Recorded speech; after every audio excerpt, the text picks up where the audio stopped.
Benvenuti a Storie dalla soffitta, il podcast che rispolvera i grandi classici del fumetto. Oggi vi parlerò di una coppia che ha fatto la storia della nona arte, Arcibaldo e Petronilla. Creati nel 1913 dal fumettista statunitense George McManus, i protagonisti originali si chiamavano Jiggs e Maggie nella striscia Bringing Up Father. La serie racconta le vicende di una coppia di immigrati irlandesi negli Stati Uniti che, grazie a una vincita alla lotteria, passa da una vita modesta a una di lusso.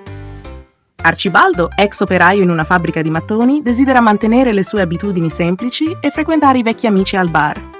Petronilla, invece, aspira a entrare nell'alta società e cerca di trasformare il marito in un gentiluomo raffinato. Questo contrasto genera situazioni comiche e dinamiche familiari esilaranti. La serie esordì come striscia giornaliera il 23 dicembre 1913 e dal 14 aprile 1918 venne pubblicata anche in tavole domenicali.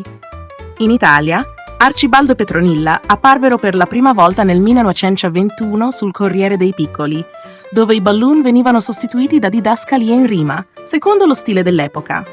Negli anni 40 la serie fu pubblicata anche su Topolino, della Mondadori, con i nomi di Zenobaldo e Domitilla. Successivamente, le loro avventure comparvero su altre testate e in un volume monografico nella collana Oscar Mondadori. George McManus, nato nel 1884 a St. Louis da genitori irlandesi, iniziò la sua carriera artistica nel giornale locale. Grazie a una vincita alle corse dei cavalli, si trasferì a New York, dove fu assunto dal quotidiano The World di Joseph Pulitzer. Prima di Bringing Up Father, creò altre strisce come Snoozer, Mary Marceline e The Newlyweds. Con Arcibaldo e Petronilla, McManus raggiunse il successo internazionale e la serie fu tradotta in 60 lingue e pubblicata in oltre 40 paesi. Lo stile di McManus è caratterizzato da un tratto pulito e lineare, con influenze dell'Art Deco.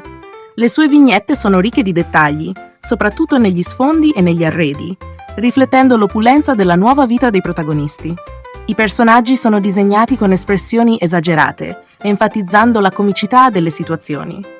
In particolare, Petronilla è spesso raffigurata con un matterello in mano, pronta a inseguire il marito per le sue marachelle.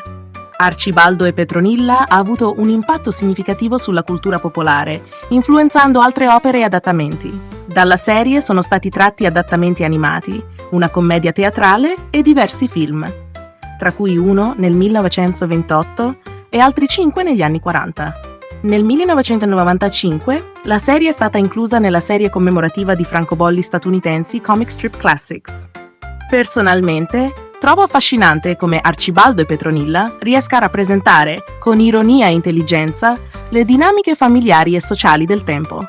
La comicità scaturisce da situazioni quotidiane, rendendo i personaggi facilmente riconoscibili e amabili. È sorprendente come, a distanza di oltre un secolo, le loro avventure riescano ancora a divertire e a offrire spunti di riflessione sulla natura umana. Se vi è piaciuto questo tuffo nel passato del fumetto, iscrivetevi al nostro canale per non perdere le prossime puntate di Storie dalla soffitta. Alla prossima!